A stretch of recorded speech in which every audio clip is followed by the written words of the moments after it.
Sexto. Agora essa aqui eu quero ver. Provar que o ovo veio primeiro antes da galinha. Eita, e aí? Parece a piada, né? Sim. Provar que o ovo veio primeiro antes da galinha. Se provarem, aí eu deixo de ser cristão. Eu deixo de crer em Deus. Eu me torno agnóstico, depois por fim gnóstico, depois cético, depois ateu, delirante, religioso, ativista aqui no YouTube. Aí eu vou produzir vídeo agora contra a fé cristã. Porque me provaram que o ovo veio primeiro antes da galinha.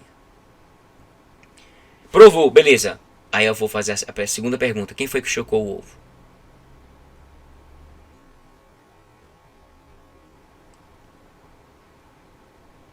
E aí? Quem veio primeiro foi a galinha. Deus não criou Adão e Eva com bebês, mas adultos. Toda a criação adulta, capaz de reproduzir. A historiazinha fala de ciência. A suposta mitologia da Bíblia está mais centrada com a ciência, mostrando a realidade, do que indo contra ela.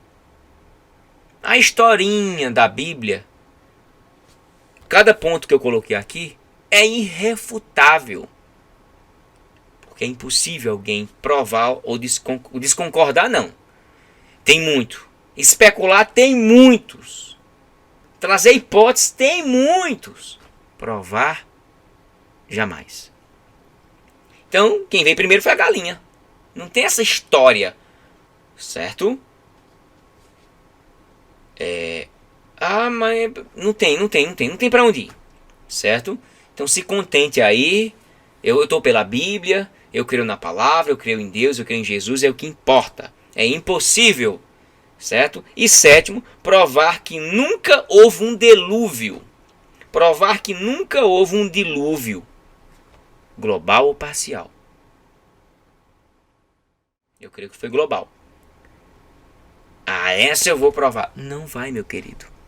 A ciência, a geologia, a arqueologia, a paleontologia, todo tipo de ciência, a geografia, a história provou um dilúvio do mundo. As provas estão aí. Assista aí o vídeo. Existe uma história semelhante na Índia. Um peixe avisou o rei Manu que haveria um dilúvio. O rei construiu um grande barco e sobreviveu. Numa versão asteca, um casal sagrado escondido no tronco oco de árvore com um pouco de milho conseguiu, de alguma forma, sobreviver ao dilúvio. Outras versões vêm da lenda irlandesa, da tradição nórdica e também chinesa. É um tema incrivelmente importante. Nós estamos acostumados com a história escrita em livros, mas na maior parte da experiência humana, a história foi contada como lendas, compartilhada ao redor de fogueiras. Isso não significa que é tudo inventado, e eu acho que é um daqueles momentos em que os mitos estão nos contando a verdade sobre o passado.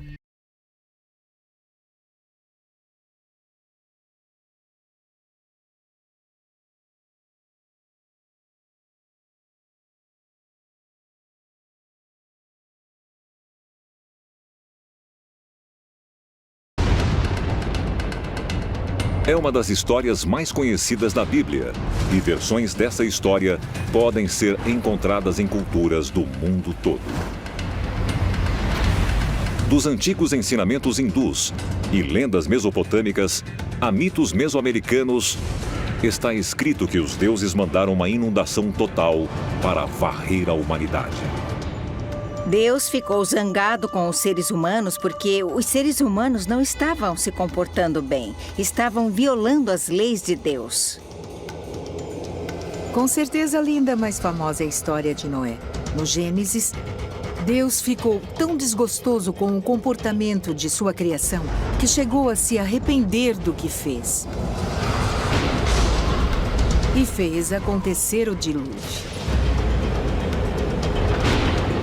Em histórias muito mais antigas do que a de Noé, na história de Gilgamesh, a lenda suméria, o Conselho dos Deuses mandou o dilúvio.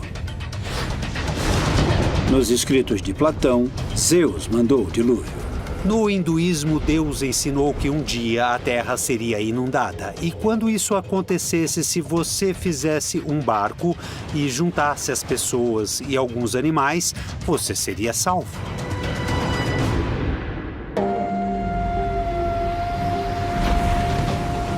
A história do dilúvio é muitas vezes considerada um mito. Mas histórias similares desse cataclismo são encontradas em cerca de 1.200 culturas do mundo inteiro. E muitos antropólogos dizem que, porque as histórias são tão frequentes e remontam a milhares de anos atrás, não é provável que tenham se originado de uma só fonte. Quando encontramos mitos similares no mundo inteiro, caso do mito do dilúvio, fica a pergunta: será que os seres inventaram isso de modo independente? Porque, digamos que tenha havido um dilúvio na história antiga que ficou na memória mitológica das pessoas por ter sido um evento cataclísmico. Será que as pessoas procuraram uma explicação religiosa para o evento? O fato de haver histórias antigas que falam do mesmo dilúvio praticamente leva à interpretação de que, em certo ponto, o cataclismo realmente aconteceu e que não afetou só uma área geográfica do mundo, mas todo o planeta. Mas quando Dallas Abbott foi a Madagascar, encontrou evidências surpreendentes presas dentro das dunas. Encontramos sedimentos de tsunami com mais de 200 metros de altura.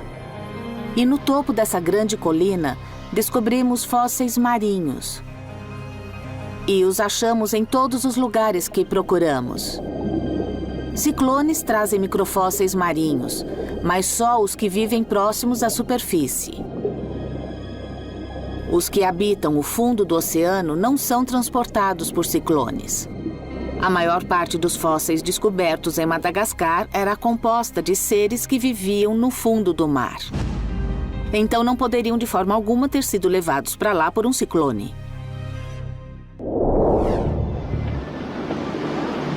Para membros do grupo Holoceno, os chevrons e os microfósseis são provas cabais. Quando combinados aos mitos sobre o dilúvio das antigas sociedades ao redor do mundo, eles nos ajudam a formar uma imagem categórica. Mas a hipótese da inundação causada por um cometa contradiz firmes convicções de muitos astrônomos. Astrônomos que estudam impactos cósmicos, como Mark Boslow, acreditam que impactos catastróficos durante os últimos 15 mil anos simplesmente nunca aconteceram. Qualquer um que alegue que houve impactos que danificaram o meio ambiente durante o Holoceno, durante a Era dos Humanos, terá uma árdua tarefa em provar isso, pois a probabilidade desse evento alguma vez ter ocorrido é muito pequena. As provas estão aí. Assista aí o vídeo. Assiste os vídeos do Inteligentista e vocês vão ver que trabalho fenomenal do irmão Douglas.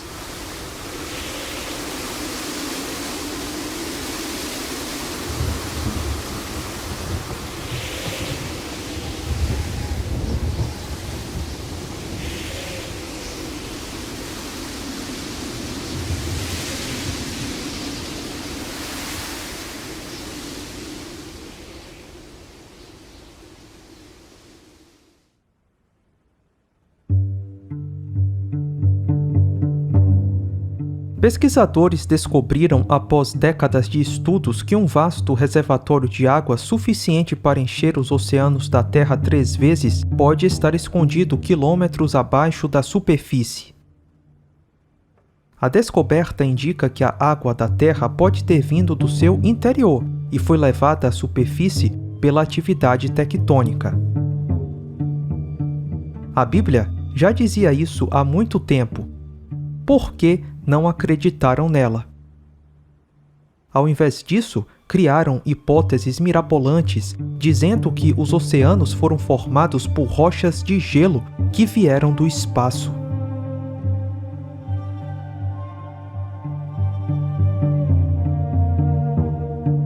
Eles voluntariamente ignoram isto, que pela palavra de Deus, já desde a antiguidade, existiram os céus e a terra, que foi tirada da água, e no meio da água subsiste.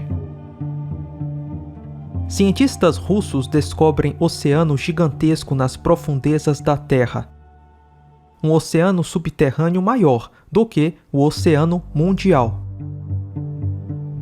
Sim, existe uma quantidade enorme de água debaixo da Terra. E era exatamente isso que esperávamos encontrar caso um dilúvio que inundou toda a Terra tivesse acontecido.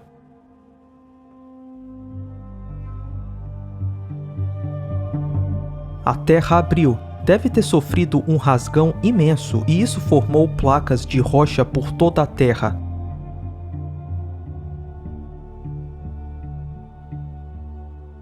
Podemos ver cicatrizes dessa rachadura ainda hoje. A mais conhecida é a falha de San Andreas.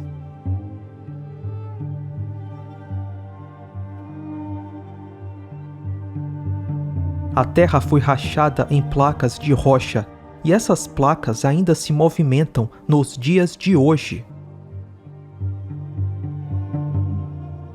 O livro de Jasher, citado em Josué e 2 Samuel, menciona o dilúvio de Noé. E naquele dia o Senhor fez tremer toda a terra, e o sol escureceu, e as fundações do mundo se enfureceram, e toda a terra foi movida violentamente. E o relâmpago flamejou, e o trovão rugiu, e todas as fontes da terra foram abertas, como nunca antes conhecidas pelos habitantes. E Deus fez esse ato poderoso a fim de aterrorizar os filhos dos homens, para que não houvesse mais mal sobre a terra.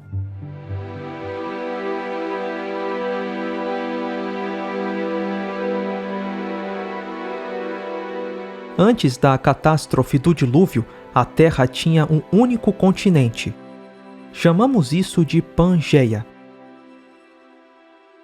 Quando as águas do dilúvio subiram, esse único continente foi literalmente rasgado, dando origem aos continentes que conhecemos hoje. Essas placas de rocha se movimentaram muito rapidamente durante o dilúvio.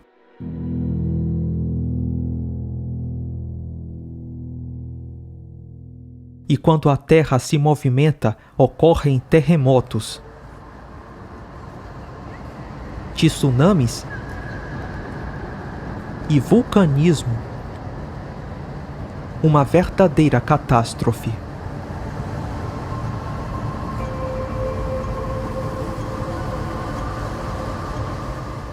Ainda hoje as placas de rocha continuam se movimentando, só que com uma velocidade muito menor, alguns centímetros por ano. Um resquício do rápido movimento dessas placas no período do dilúvio. O Dr. Walter Braun, PhD em Engenharia Mecânica, tem uma teoria muito interessante sobre tudo isso. A teoria das hidroplacas.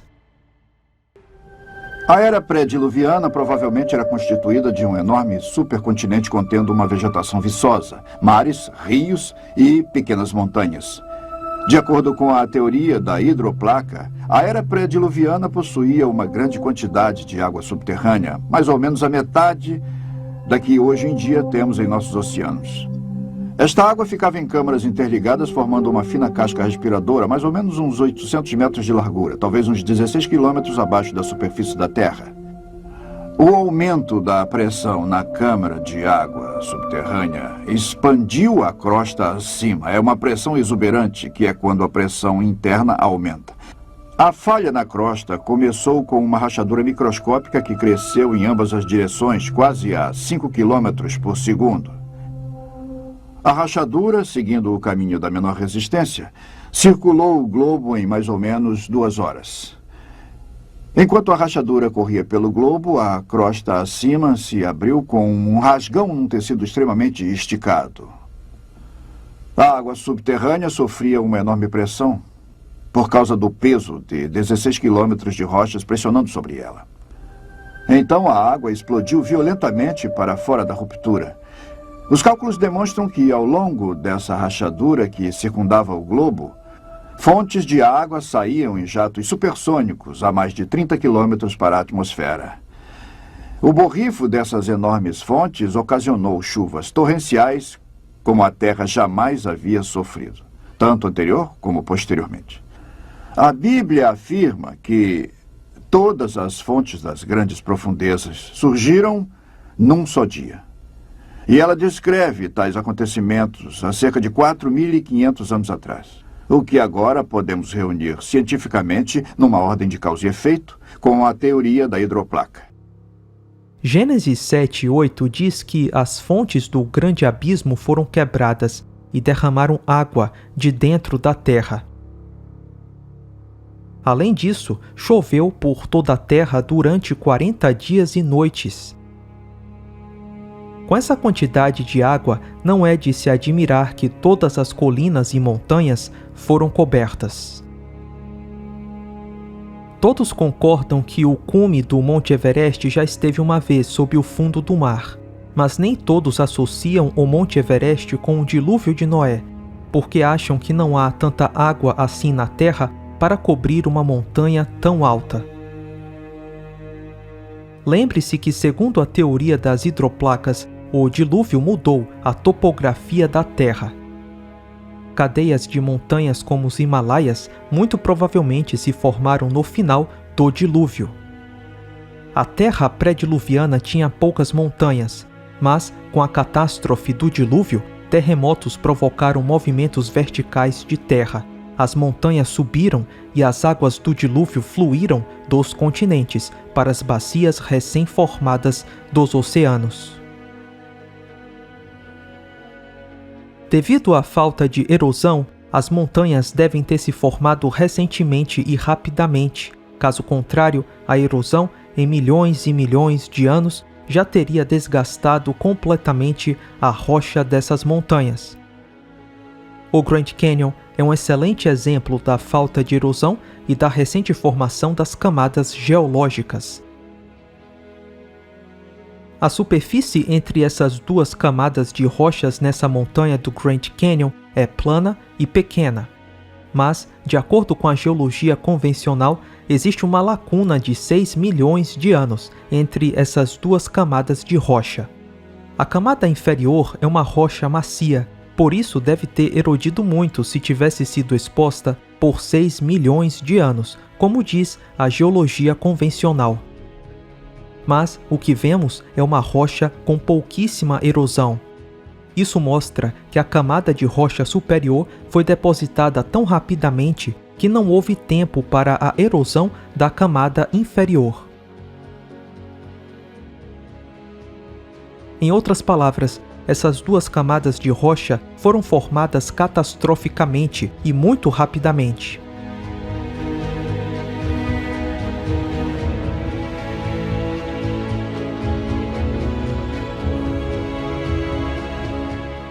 Além da falta de erosão de rochas com supostos milhões e milhões de anos, existem também rochas literalmente dobradas.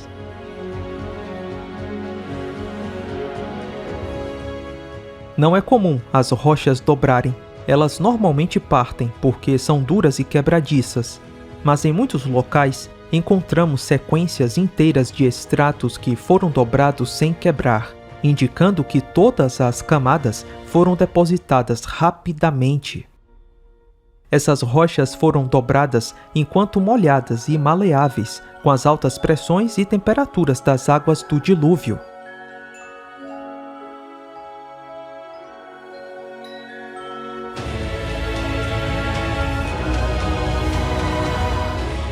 Essas rochas endureceram depois do dilúvio. Rock is brittle.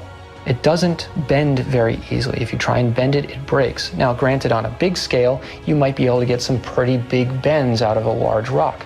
but these bends are tight and close, and you can walk from one end of them to the other. This type of bend and folding without breaking brittle rock means that maybe it wasn't brittle rock at the time of its formation. These might have been much softer materials. After all, they were laid down during Noah's flood. They've been compacted down, started off horizontal, but then as the tectonic movements occurred, they shifted and folded them while they were probably still soft. So when we look at it this way, what we realize is that the really tall mountain chains, the Alps, the Rockies, the Himalayas, they didn't exist before the flood. The whole reason that they exist is because of the flood.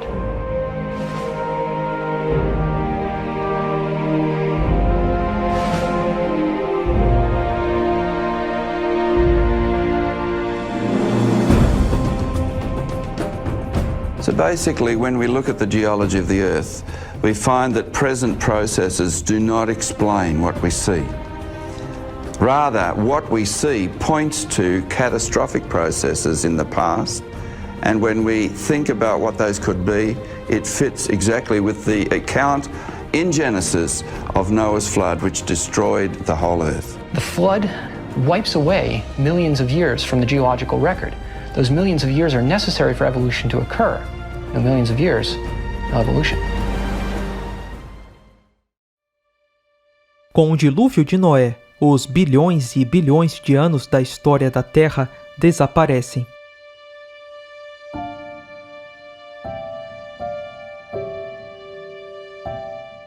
As águas do dilúvio não enterraram apenas os animais, mas também a vasta vegetação viçosa da terra pré-diluviana. O sepultamento dessa quantidade enorme de vegetação da terra pré-diluviana foi rápido. As águas do dilúvio, com altas pressões e temperaturas envolvidas, formaram o carvão e o petróleo que temos hoje na Terra.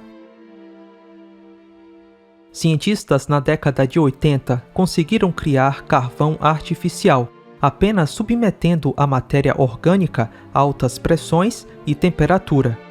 O artigo diz: o processo é bem menos complicado do que era anteriormente imaginado ser necessário e fornece um novo entendimento acerca da estrutura do carvão e de como alterá-la. Esse trabalho foi publicado depois na Nature. O artigo da Nature diz: o Innas e seus colegas do Laboratório Nacional Argonne levaram menos de um ano para preparar um carvão sintético inteiramente caracterizado.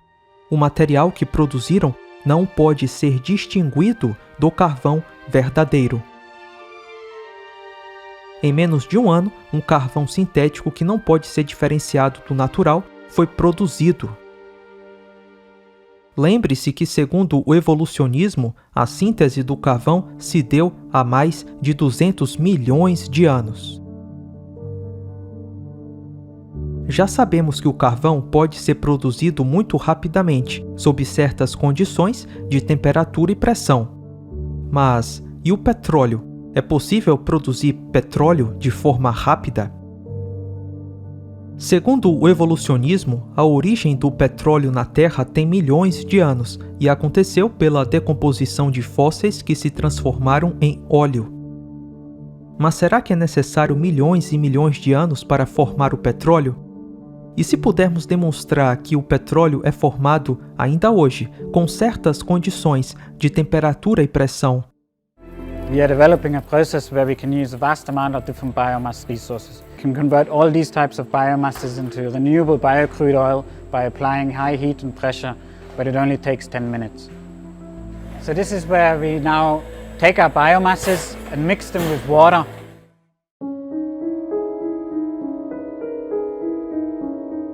Todas as experiências mostraram que só foi possível formar petróleo sintético quando a água muito quente foi introduzida. Além disso, existe evidência de formação natural de petróleo acontecendo agora. No Golfo da Califórnia, a uma profundidade de 2.000 metros do nível da água, existe um depósito de sedimentos orgânicos. Abaixo do depósito, a água superaquecida está sendo pressionada para cima. Petróleo está sendo formado pela interação dos sedimentos orgânicos com essa água quente. Esse petróleo hidrotérmico não pode ser diferenciado do petróleo cru retirado de poços perfurados. A questão é, a origem do petróleo ao redor de todo o mundo pode ser explicada por um processo termal de água quente similar ao que acontece no Golfo da Califórnia. É concebível que um grande dilúvio mundial tenha sido essencial na produção das enormes reservas de petróleo do Oriente Médio e de outras partes do mundo.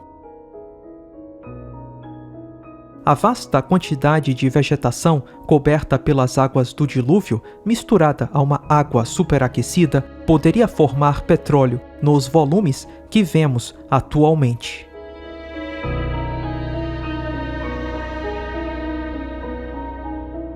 O gigantismo era algo comum na Terra pré-diluviana. Libélulas fósseis com uma envergadura de quase 1 metro foram descobertas, e seria um acidente terrível se elas colidissem em seu para-brisa. Existem também fósseis de formigas gigantes, vespas gigantes, abelhas gigantes, aranhas gigantes, tartarugas gigantes. Veja essa concha gigante de mais de 40 centímetros. O gigantismo é uma evidência clara de uma Terra pré-diluviana e que tinha uma atmosfera totalmente diferente da nossa. Essa atmosfera e a maior proteção que a Terra pré-diluviana tinha da radiação do espaço permitiu que os animais crescessem tanto ao ponto de serem gigantes.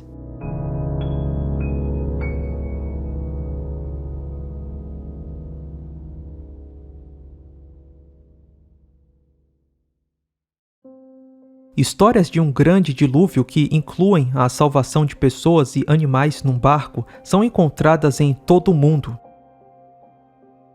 Se de fato aconteceu um dilúvio mundial, seria esperado encontrar várias narrativas desse dilúvio por diferentes povos.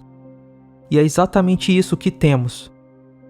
Relatos de um grande dilúvio existem praticamente em todos os povos antigos. Povos antigos que não se conheceram falavam de um grande dilúvio, onde um pequeno grupo de pessoas era salvo.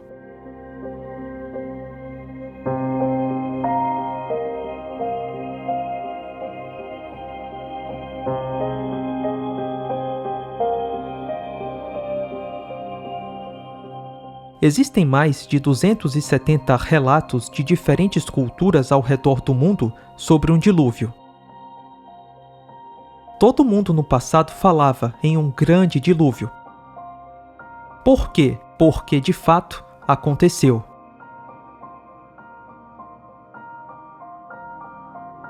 Com o passar das gerações, as histórias sobre o dilúvio foram se modificando. Mas ainda assim, podemos perceber muitos pontos em comum. A fonte original de onde surgiu toda a ramificação do relato do dilúvio está na família de Noé. A Bíblia diz que a terra foi destruída durante o dilúvio. A terra antes e depois do dilúvio não é a mesma. E ainda hoje podemos ver inúmeras evidências dessa recente catástrofe por águas.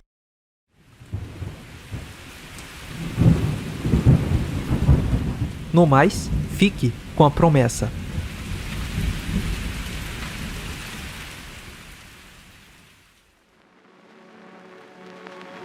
The world is here static, but I am asymptomatic. I'm the only one out here on the floor. The foundation is shaking and the windows all are breaking, but I'm not about to run for the door. Save yourself by never wishing you were somebody else.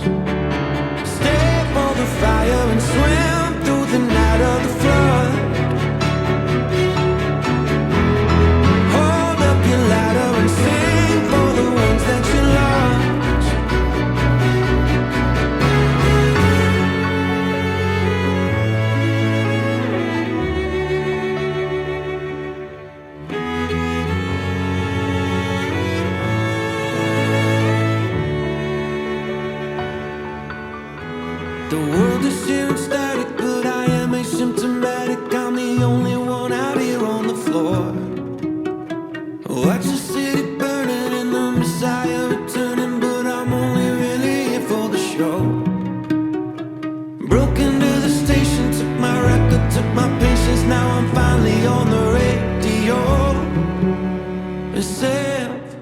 Provar que nunca houve dilúvio, eles nunca vão comprovar, porque só há argumentos que destroem os argumentos deles. 8ª prova, né? Provar que a mulher veio primeiro e depois o homem.